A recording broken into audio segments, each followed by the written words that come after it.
बिस्मिल्लाहिर्रहमानिर्रहीम। लगता है कि कहीं किताबों की कहकशां बसी है, वहाँ से एक एक करके किताब अल्लामा अब्दुस्तार आसम साहब पर वारद होती रहती है और वो हमारे सामने लाते रहते हैं। एक किताब आई, दूसरी आई, तीसरी आई, चौथी आई।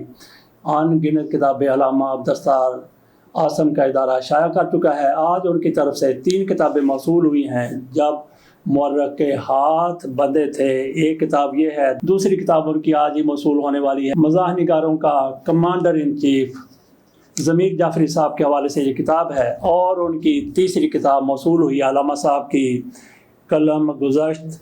ये मुख्तार मुफ्ती साहब की तहरीर करदा किताब है जिसमें उन्होंने अपनी याददाश्तों को समाया है। इस पर हम एक रिपोर्ट आपके सामने रखते हैं। वो रिपोर्ट हमने पहले बना ली थी, उसमें कीमत का बताना हमें याद नहीं रहा। कीमत इसकी बहरहाल है 1500 रुपया। बेहतरीन खूबसूरत किस्म का टाइटल है, ज़बरदस्त किस्म का इसमें कागज़ इस्तेमाल किया गया है। इसमें तस्वीर भी हैं, गो के कलर तस्वीर नहीं हैं, ब्लैक एंड वाइट तस्वीर हैं। और मुख्तार मुफ्ती साहब का ताल्लुक पाकिस्तान की सहाफ़त से है।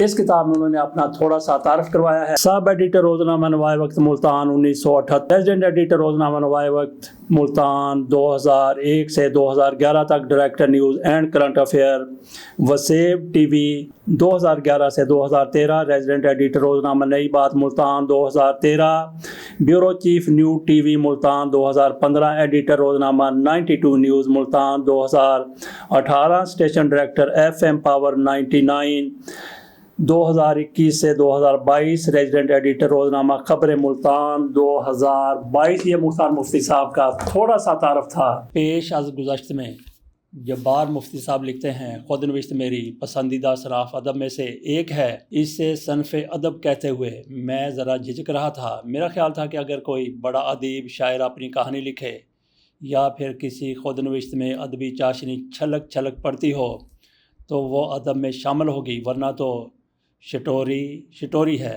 फिर यूँ हुआ कि जनूबी पंजाब के मुमताज़ शायर, अदीब, नक़ाद मोहतरम डॉक्टर असलम अंसारी साहब, मोहतरम डॉक्टर मुख्तार ज़फ़र साहब और मोहतरम डॉक्टर अनवार अहमद साहब ने मुझे यकीन दिलाया कि खुदनविश्त को अब सभी ने सनफ़ अदब तस्लीम कर लिया है।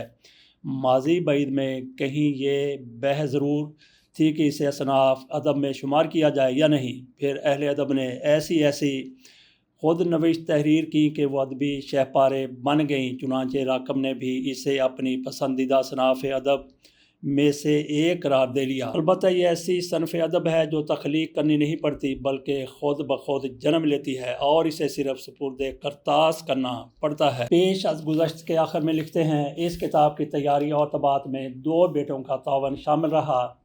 फ़हद बेटे ने अपनी ट्रैवल एजेंसी FM फ़हद मुफ्ती ट्रैवल्स के अंदर अब्बा जी के लिए शीशे का कैबिन बनाकर बैठने, सोचने और लिखने की जगह फराहम कर दी। वहीं बैठ कर लिखा जो कुछ भी लिखा। बड़े बेटे जुनैद ने माली मुआवनत की, अल्लाह करीम अजर दे। इरशाद आरफ साहब ने अपनी राय का इजहार करते हुए आप बीती और जग बीती का इम्तजाज के उन्वान से तहरीर फरमाया। जब्बार मुफ्ती साहब से मुलाकात का सबब तो नवाए वक्त से वाबस्तगी बनी, मगर तल्लुकात बरकरार उनके हुस्न इखलाक, हुस्न गुफ्तार के बायस हैं। एक वज़ादार इंसान के तौर पर जब्बार मुफ्ती ने मुल्तान में रहकर भी मुल्क के तूल व अर्ज़ में अहम शख्सियात से तल्लुकात उस्तवार किए और इन्हीं तल्लुकात गुज़रे तल्ख़ व शीरीं वाक़यात, बुरी भली यादों को उन्होंने अपनी किताब कलम गुज़श्त का मौजू बनाया है। याददाश्तें बहुत से सहाफ़ियों ने लिखी, दिलचस्प, काबिल मुतालिया और मालूमात अफ़ज़ा, मगर जब्बार मुफ्ती की कलम गुज़श्त का मुनफरद पहलू ये है कि उन्होंने सिर्फ चंद अहम अफराद का इंतखाब किया और उनसे वाबस्ता यादें किताब में समो दी। ज़िंदा शख्सियात के बारे में लिखते हुए इंसान को धड़का लगा रहता है कि मुबादा किसी वाक़े की गलत या सही तरदीद हो जाए और खाक में मिल जाए। दरीना तलका के बाब में हज़रत अनीस की नसीहत भी यही है, ख्याल खातर अहबाब चाहिए हरदम, अनीस ठेस न लग जाए आबगीनों को। जब्बार मुफ्ती साहब ने मौलाना मौदूदी का जिक्र करते हुए लिखा, ये उनकी तरफ से आखिरी पैराग्राफ में लिखा गया है। रोज़ाना असर के बाद सजने वाली महफिल उजड़ चुकी थी, मगर मैंने अपनी ज़िंदगी में जो वाहिद सवाल उनसे यानी मौलाना अबुल आला मौदूदी से पूछा उसका जवाब मेरे दिलो दिमाग पर जिंदा था। बैंक की नौकरी नाजायज़ है भाई, नाजायज़। ग्रेजुएशन के बाद, LLB करने के बाद, MA करने के बाद कितने ही मौके आए कि बैंक में अच्छी तनख्वाह पर मुलाजमत कर लेता, मगर मौलाना का फतवा मेरे लिए हतमी हदायत का दर्जा रखता था। ख़ुद बैंक में नौकरी ना की ना बच्चों में से किसी को करने दी, यहाँ तक कि बड़ी बेटी के लिए एक बैंक मैनेजर का रिश्ता आया तो बड़े बेटे जुनेद ने याद दिलाना ज़रूरी समझा कि जब अपने और बेटों के लिए बैंक की नौकरी नाजायज़ है तो दामाद के लिए कैसे जायज़ हो सकती है। माजरत कर ली गई। जब्बार मुफ्ती साहब बैंक के हवाले से जो नज़रियात रखते हैं वो आपके नाजरीन सामने रख दिए, बैंक वालों के भी सामने आ चुके हैं। एक जगह पे सब हेडिंग के तहत लिखते हैं, द्रोग भर गर्दने रावी। बड़ा दिलचस्प वाक़या है। जिन दिनों रोज़नामा नवाए वक्त का रेजिडेंट एडिटर था, उन्हीं दिनों एडिटर इन चीफ मोहतरम मजीद निज़ामी ने कहा अदारे में ख़वातीन को जगह दें। अर्ज़ की लेडी रिपोर्टर रज़िया बेग और अक्षिंदा नैयर काम कर रही हैं, जबकि मैगज़ीन में नरगस फरीद बतौर सब एडिटर भी काम जारी रखे हुए हैं। एक टेलीफोन ऑपरेटर भी खातून हैं। उन्होंने कहा डेस्क पर भी कोई ताज़ा डिग्री याफ्ता लड़की को सब एडिटर रखे। अगले ही दिन उनकी तरफ से रेफ़र होकर एक लड़की आयशा सगीर आई। MA ताज़ा किया हुआ था, तर्जमे की सलाहियत ठीक थी, वज़ाकता से जिद्दत आश्कार थी, चेहरे मोरे से खुश शक्ल, उसको ख़ुद भी एहसास था और वो मर्दों की नफ्सियात से बखूबी आगाह थी।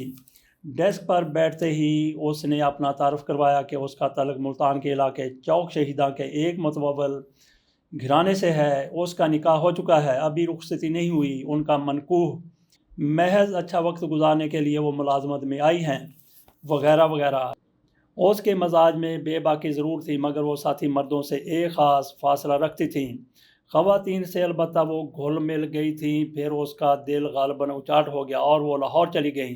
राब्ता मुनक़ता हो गया। रकम भी नवाए वक्त से रिटायरमेंट के बाद अदारा नई बात के चैनल न्यू TV का ब्यूरो चीफ हो गया तो आयशा खान का फ़ोन आया। मिलने दफ्तर आई।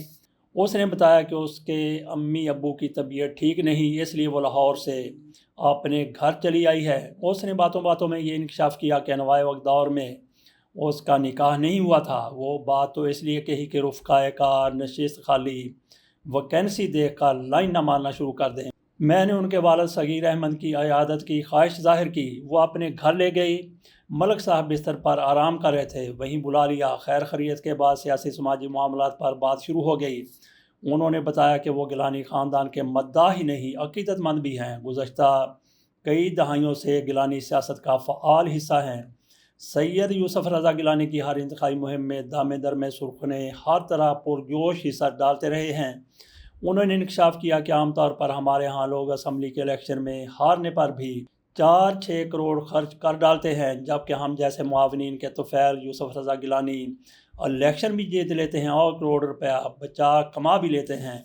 उनके चाहने वाले उन्हें वोट के साथ साथ नोट भी देते हैं। मलक साहब ने अलबत्ता एक बात पर तसफ़ का इजहार किया कि यूसुफ साईं अब अपने बेटों के सामने बेबस होते जा रहे हैं। उन्होंने बताया कि उनकी 12 एकड़ अराजी दरियाए चनाब के किनारे थी। नहरी पानी ना होने की वजह से खेती बाड़ी नहीं होती थी, वीरान पड़ी थी। एक दिन उनके मुलाजम ने बताया कि इराजी पर मुसल्लह अफराद ने कब्ज़ा कर लिया है। हम वहाँ पहुँचे, मुसल्लह अफराद मौजूद थे। उनसे पूछा कि यहाँ क्यों बैठे हो? उन्होंने कहा उन्हें मखदूमज़ादा सैयद अब्दुल कादर गिलानी ने बैठाया है। हमने शुक्र का कलमा पढ़ा कि काबज़ कोई दुश्मन या बेगाने नहीं।